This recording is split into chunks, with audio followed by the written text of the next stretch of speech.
ছোট্ট ওই বাচ্চাটা হয়তো জানেও না ও কাকে ছুঁয়ে দেখল। অন্য কোনো ফুটবলার হলে হয়তো দূর দূর করে তাড়িয়ে দিয়ে নিজের গা বাঁচাতেন, তবে নামটা যে রোনালদো, ক্রিশ্চিয়ানো রোনালদো।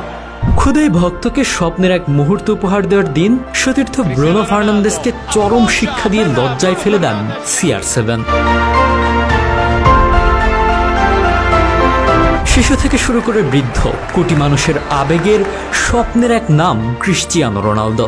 যে স্বপ্নকে ছুঁয়ে দেখার আশায় টিভি স্ক্রিনে তাকে দেখে নির্ঘুম রাত কাটায় অসংখ্য মানুষ, তেমনই এক স্বপ্ন বোধহয় ছিল হঠাৎ মাঠে প্রবেশ করা ছোট্টই বাচ্চার। শুধু স্বপ্নটাই ছিল হয়তো ওর, তবে সে স্বপ্নটা যে কত বিশাল আকারের তা বোঝার বয়স হয়তো ওর হয়নি। ম্যাচের 69তম মিনিট, 3-0 গোলের ব্যবধানে এগিয়ে রোনালদোর পর্তুগাল। কড়া নিরাপত্তাকে ফাঁকি দিয়ে মোবাইল নিয়ে হুট করে মাঠে ঢুকে পড়ে তার এক ক্ষুদে ভক্ত। এমন সব মুহূর্তে অনেক খেলোয়াড়কেই দেখা যায় ভক্তের সংস্পর্শে না আসতে, তবে রোনালদো তো বরাবরই ব্যতিক্রম। তাকে দেখে দূরে সরে যাওয়া তো দূর, উল্টো আরো নিজের কাছে টেনে নেন একগাল হাসি দিয়ে। এরপর ওই ক্ষুদে ভক্ত সেলফির আবদার করলে রোনালদো হাসি মুখে কোনো বিরক্তি প্রকাশ ছাড়াই তাতেও সায় দেন। ইউরোপিয়ান ফুটবল চ্যাম্পিয়নশিপে তুরস্কর বিপক্ষে ম্যাচটাতে রোনালদো শুধু এ কারণেই আলোচনায় আসেননি। সতীর্থ ব্রুনো ফার্নান্দেজকে একটি অ্যাসিস্ট উপহার দিয়ে তাকে অনেকটা লজ্জায় ফেলে দেন CR7। যেখানে সিলভা ব্রুনোরা রোনালদোকে পাস দিতে অনীহা প্রকাশ করছিল, সেখানে ওপেন গোল করার সুযোগ থাকা সত্ত্বেও ব্রুনোকে পাস দিয়ে সম্ভবত এক বড়সড় লজ্জায় দিলেন তাদেরকে। অবশ্য লজ্জায় ফেলে দেওয়ার উদ্দেশ্যে তো আর পাস দেননি রন, পাস দিয়েছেন দলের কথা চিন্তা করেই।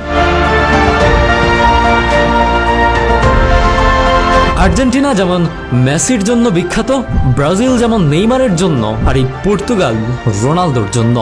লাখ লাখ দর্শক টিভির পর্দায় বসে থাকেন শুধুমাত্র এই মানুষটার ক্যারিয়ারের শেষ ইন্টারন্যাশনাল যাত্রাটা উপভোগ করার জন্য।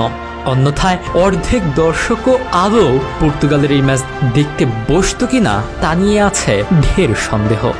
ব্রুনো সিলভারা চলে যাবে একদিন, তাদের রিপ্লেসমেন্টে ভালো প্লেয়ার আসবে, কিন্তু পর্তুগালে দ্বিতীয়বার এই রোনালদোর জন্ম অসম্ভব। রোনালদো এদিন এতটুকুতেই ক্ষান্ত হননি, করেছেন রেকর্ডও। রোনালদো মাঠে নামবেন আর রেকর্ড হবে না তা কি করে হয়?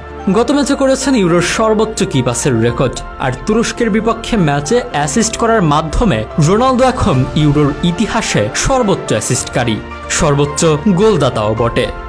নিন্দুকেরা প্রায় প্রশ্ন তোলেন যে রোনালদো শুধু গোলই করতে জানেন। তাদের জন্য হয়তো সবচেয়ে বড় জবাব এটাই, এত বড় টুর্নামেন্টের সর্বোচ্চ অ্যাসিস্টের মালিক তাদের ওই শুধু গোল করতে জানা রোনালদো।